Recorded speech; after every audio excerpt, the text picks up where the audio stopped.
Ini terakhir Gus Bah. Ya Allah, kalau yang Gus Yasin dari sisi kenegaraan, Gus Iit dari sisi ilmiah, Gus Bah dari sisi humaniora, dari sisi sentuhan hati manusia sesama manusia, saya yakin di tempat saya itu ndeso sekali. Orang di atas gunung di Banyurip di sowan Yai merasa seperti keluarganya Yai. Masih bisa dibuktikan. Dari yang mana lagi ketemu Yai merasa dihormati Yai seperti keluarganya Yai. Sehingga setiap yang datang siapapun ditanya, aku ambek Yai ku koyo keluarga nilasa Indonesia kok ngaku ngono kabeh.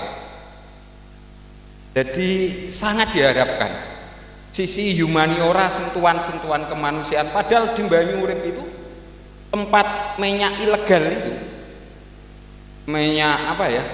Kalau ada Pertamina di sana Pertamini, minyak ilegal itu sowan Yai ya ditemoni Yai ditanya anakmu piro, wedhusmu ono sing mati apa ora, ya seperti itu, sehingga merasa dihormati, disentuh sisi kemanusiaannya, sehingga Yai dimanapun orang didatangi Yai itu bahagia. Seperti misalkan saya didatangi Gus Bah, bahagia rasanya. Cuman Gus Bah tidak mungkin ke tempat saya, tidak mungkin kelihatannya. Ada satu yang seperti persamaan Yai dengan Gus Bah yang saya ingat, orang sowan Yai itu selalu diterima dengan sepenuh hati. Siapapun yang sowan, pintu selalu dibuka. Tidak usah aturan protokoler, tidak. Yai hadir, Yai sehat, Yai apa? Orang sowan diterima dengan senang hati. Ini maziyah, keistimewaan yang sangat tidak dimiliki oleh Gus Bah. Sepakat ya? Mau sowan Gus Bah itu ngalah-ngalahi sowan Kanjeng Nabi saja, disowani siapa saja mau. Apa iki sandure Kanjeng Nabi kira-kira?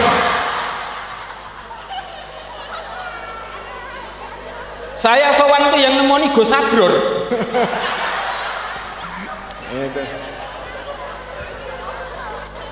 Wah, nanti kalau saya kepanjangan malah saya yang ngomong ini. Tidak pantas saya. Monggo Gus, sisi humaniora Yai, orang selalu mengharapkan kehadiran Yai sebagaimana mengharapkan kehadiran beliau.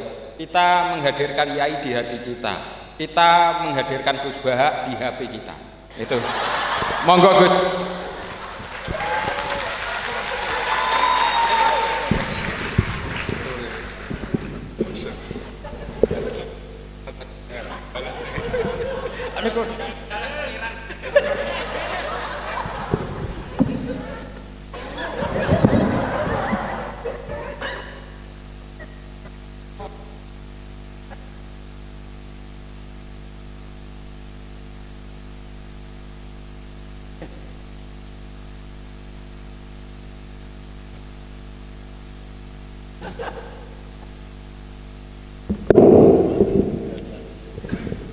Assalamualaikum warahmatullahi wabarakatuh.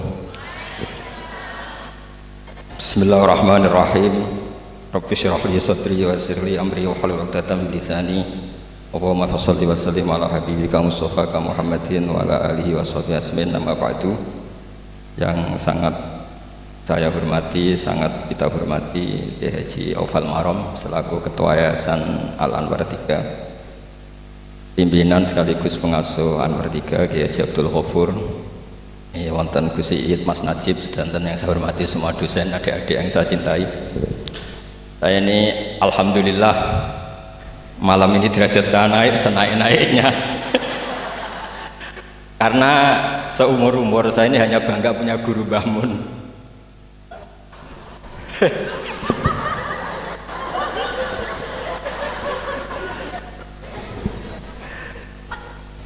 Tapi malam ini punya guru baru.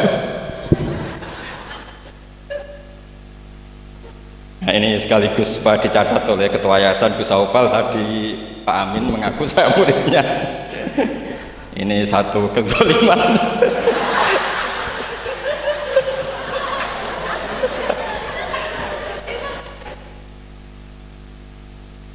Jadi tapi saya senang ya, karena apa ya, ciri jadi wali itu harus mazlum didolimi. Jadi saya pastikan tidak balas lah, karena beliau ngangkat derajat saya. Saya tadi pertama bilang murid saya Gus Baha itu saya senang sekali, seseneng-senengnya. Karena baru ini malam tersial saya. Saya dulu masih ingat ketika Gus Najih di Mekah terkenal alim alamah karena ngarang kitab. Gus Yofur tahun pertama Mbah Mun muji-muji karena mumtaz di Al-Azhar. Jadi beliau-beliau ini heboh karena karir akademiknya. Kalau Gus Amin karena ngelepas kambing di musola.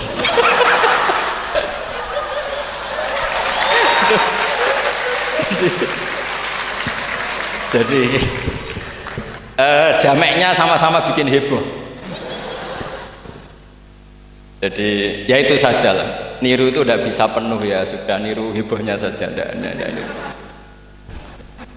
Tadi karena Gus Aufal baru masuk, tadi Gus Aminoto bilang gini Gus Aufal, dulu Mbah Mun sayang saya sampai dicatrikan istri. Apa Gus Yofur bisa nyarikan saya istri?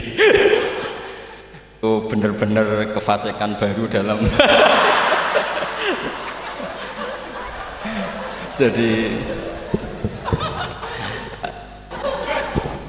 Jadi kita rileks saja karena ini apa ya, guyon itu bagian dari ibadah kelas tinggi. Ya ini betul, saya dulu mengkaji sama Gus Yofur seperti beliau tadi cerita. Di antara kegiatan beliau kalau malam belajar usul fikih, kita belajar bareng-bareng. Di antara pendapat usul fikih yang menyenangkan kita itu adalah mubah itu wajib. Dan itu saya kenang betul. Izma min mubahin ila wa yatahaqqaqu bihi tarku haramimma. Ayatahaqqaqu bisukun tarkul qat'i wa bisukut tarkul qadar. Itu pasti Pak Amin tidak bisa. Hafal sebanyak ini tidak bisa.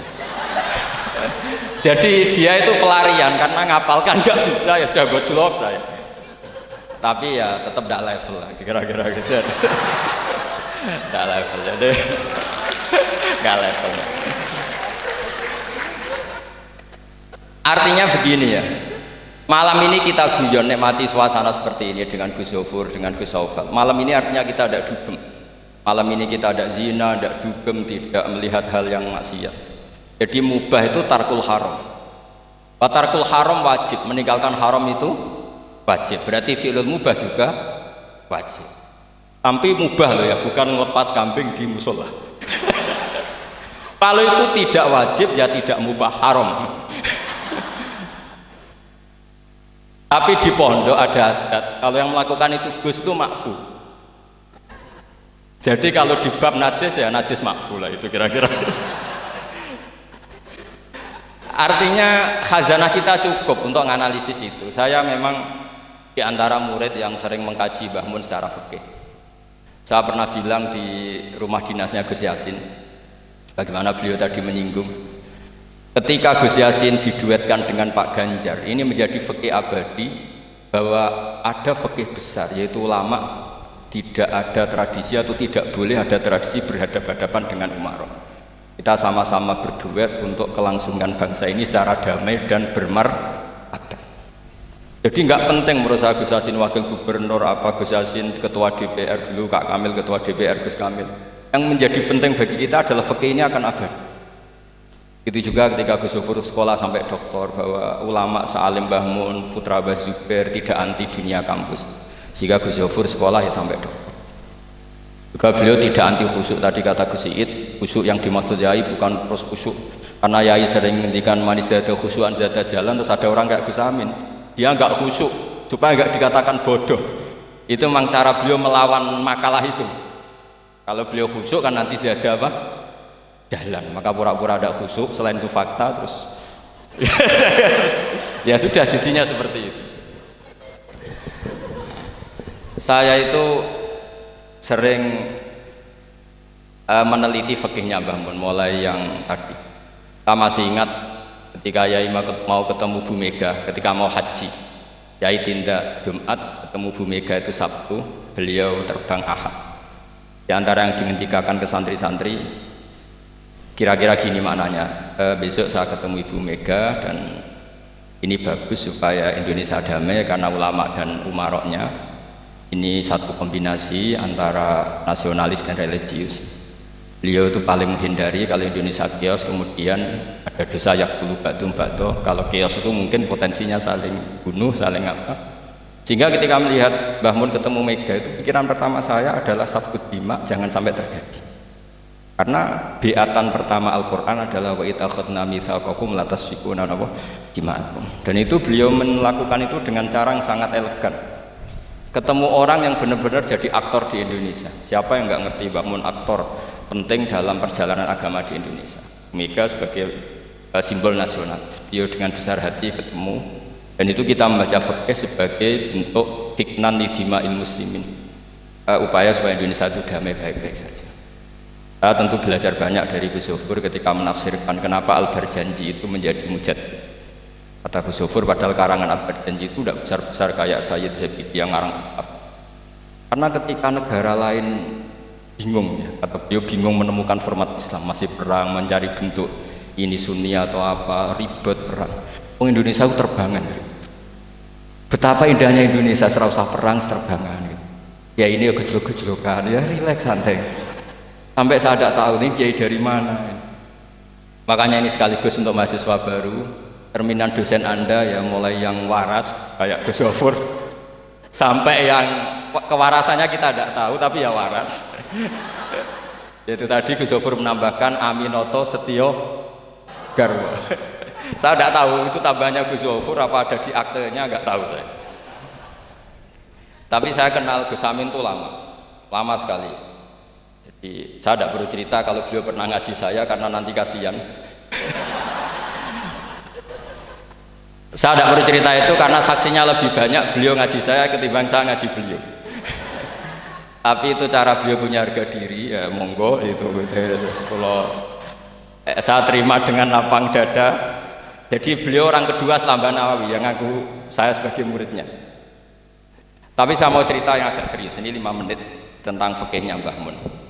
Tadi Gus Said bilang termasuk yang tahu banyak tentang karangan Mbah Mun termasuk tentu saya, selain santri-santri yang saya pernah ditanya Mbah Mun ketika film Masjidin Nabawi ditanya, nah apa kowe Mbak Gofur kok ngotot aku seneng nulis ya? Saya bilang nanti biar cucu-cucu jenengan masih melihat naskah-naskah jenengan. Iya kata beliau.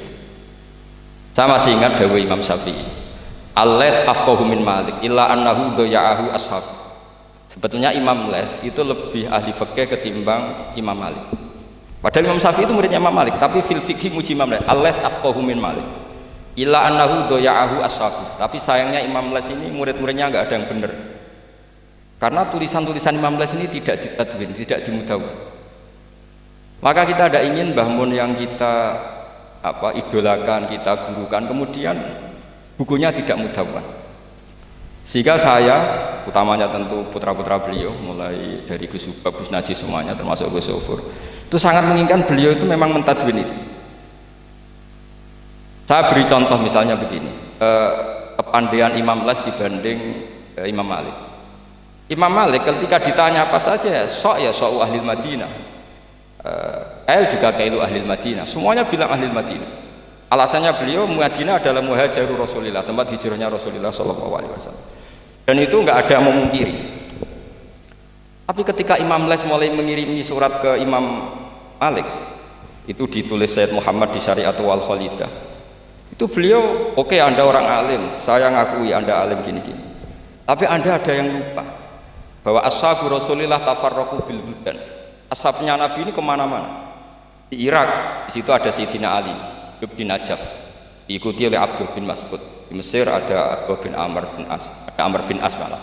Di Mekah ada ini. Dan semua mereka ini menciptakan satu kultur, dan kultur itu tidak sejengkal pun beda dengan yang ditanamkan Rasulullah SAW. Maka tidak bisa dikatakan kalau kultur itu harus kulturnya orang Madinah.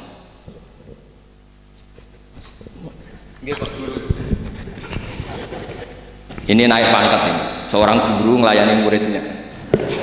Ini juga cara beliau untuk mengalahkan saya di dunia wali. Jadi makanya pura-pura tawadhu. Nah, al-laits afqahu min Malik. Beliau punya sekian contoh bahwa orang Irak itu nggak kalah kerennya lah kira-kira gitu. Tentang ukuran-ukuran sok, karena Sayyidina Ali di situ juga menciptakan kultur. Begitu juga Amr bin As dan beberapa sahabat yang tafarraqu fil buldan. Bahkan sesuai dunia yang saya tekuni termasuk ilmu qiraah, as-sakhul qiraati sanadan itu adalah Asim. Padahal Asim ini qari'un kufiyun. Kenapa? Karena setelah Imam Asim ada Abi Abdillah Abdurrahman As-Sulami, setelah itu Sayyidina Ali. Karena Sayyidina Ali sakanal Irak atau sakanan Najaf kalau istilah modern. Sehingga Imam Syafi'i ngetikan al-laits afqahu min Malik illa annahu daya'ahu ashab. Nah, barokahnya Bamun menulis misalnya al-ulama al-mujaddidun yang sering dibaca Gus Zofur, juga saya di beberapa pertemuan alumni. Itu Bamun kelihatan sekali dari awal tuh akan bina siapa saja. Beliau cerita misalnya salasun min aslil iman. Beliau di antara hadis yang beliau pilih dari sekian makalah beliau dan itu dijadikan muqaddimah, wal jihad ma'akuli amirin baron kana ufajir wassalat khalfakuli muslimin ya baron kana ufajir. Jadi beliau memilih berteman siapa saja, membina siapa saja itu amdan, bukan sahwan. Karena beliau adalah periwayat dan penulis hadis, tentu ya diriwayatkan Nabi Dawud, memang ditulis di situ. Sudahlah kita ikut berjuang ma'akuli amir. Jihad itu di konteks Indonesia tentu mempertahankan supaya sholat ini sesuatu yang indah. Kita tahu yang bikin masjid di mana-mana itu departemen keuangan bikin masjid, kepolisian bikin masjid, kabupaten bikin masjid, gubernuran bikin masjid. Itu kalau nunggu bisaronya Pak Amin dari sekte itu nggak jadi masjid, yakin. Untuk rokoknya saja mungkin pas-pasan. Tapi barokahnya kita berjuang ma'al kulli amir. Para umarok dibina beberapa kiai mulai zaman Mbah Hasyim sampai dulu Mbah Hasyim yang bina Pak Karno. Sampai era Mbah Mun, akhir-akhir Pak Harto juga beliau pernah ditimbali di istana, sampai Pak SBY, sampai Pak Jokowi. Sehingga aura keislaman itu ada di mana-mana. Departemen berkebutuhan ngaji. Bahkan Gus Zofur pernah cerita, saya pernah beliau diundang di kantor pusat PDI untuk ngaji. Gak kebayang ya. Pertama Gus Yassin daftar di KPU yang ditanyakan Bang, gue tenang, mau ngimami sholat sampai Pak Ganjar. Nggih, Mbah Mun seneng sekali. Jangan kira senengnya Mbah Mun karena jabatan, seneng dia.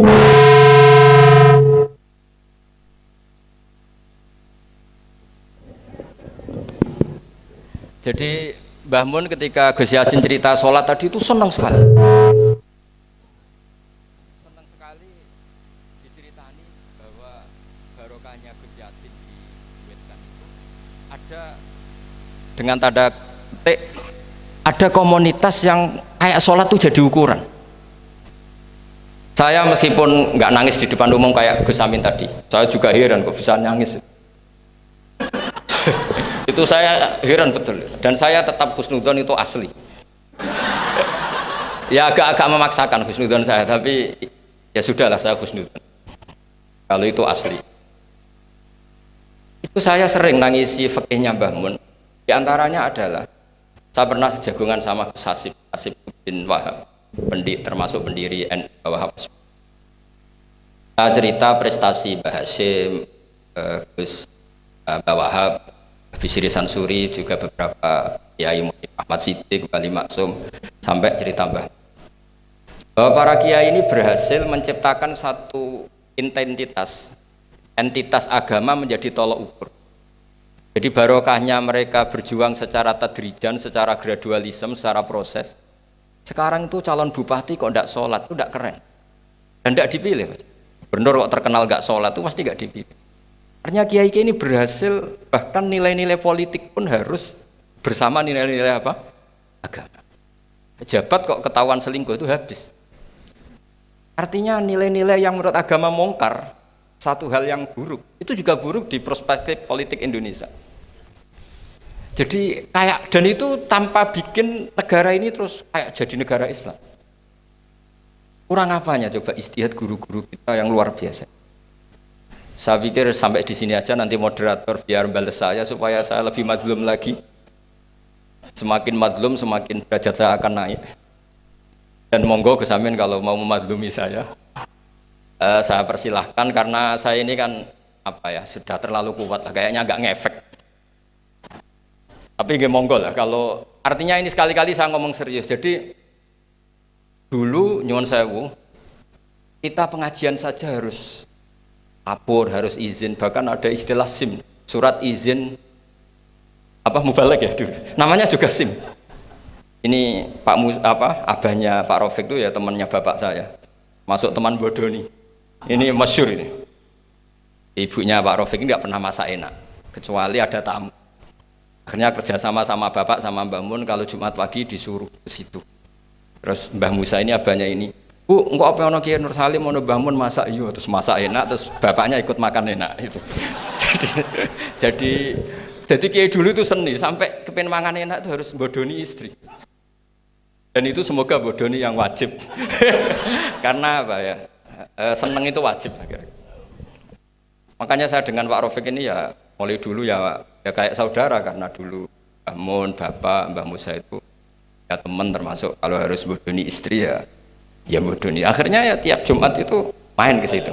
Karena itu dengan cara itu makanya enak. Kalau enggak ya tempe terus gitu. Nah itu bisa ditiru. Bisa ditiru, jadi ya bagus lah itu kalau itu. Solutif itu kata ke situ. Ya monggo niki moderator malih Gus Amin. Assalamualaikum warahmatullahi wabarakatuh.